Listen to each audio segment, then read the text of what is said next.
Hi, I'm Eric Wimpkin with Paul Martin & Sons, and I'm here with Jeremy Goins. He's going to be talking about his DB60 that he recently traded in to us. So if anybody has any questions, you can contact myself here at Paul Martin & Sons. I'll let Jeremy talk about some of the little changes that he did on this planter. Okay, so basically we knew a lot of things about the DB60 that we wanted to change when we bought it in the first place. We knew that we wanted active down pressure on the wings. And so one of the first things that we did was build this Downforce system here. To transfer weight out of the center of the frame out onto the wing wheels, both in turning on the ends when it's up to keep that center a little bit lighter, and to put the weight on the row units at that when you're planting. So there's a valve on each side of it that takes the pressure. It's regulated with this screw right here to adjust the amount of pressure, but it is active all the time as long as the planter is in plant mode.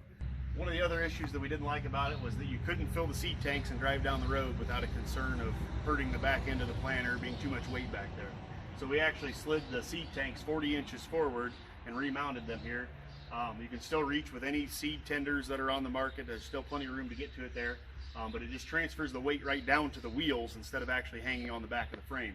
You get a lot less negative tongue weight when they're full as well. It'll transfer a little bit more weight to the tractor instead of it trying to pick the tractor off the ground.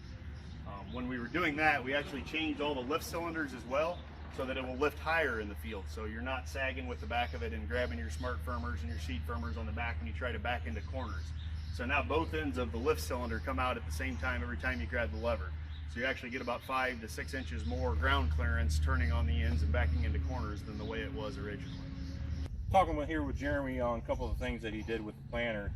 Jeremy, what's this shield that you put on here, and what type of fertilizer system you got going on? So we wanted to run bean starter, which is, I wouldn't say relatively uncommon and new yet, but we went with the Conceal system from Precision.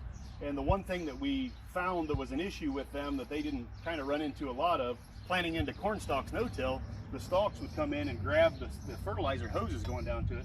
So we built these shields on the front of there to protect those hoses and push those corn stalks down out of the way and eliminate that breakage of hoses that we ran into. And talking with Jeremy about the planter, he informed me that when they bought it, they decided to put vSet on here, and along with that, they put DeltaForce on all rows. Yep.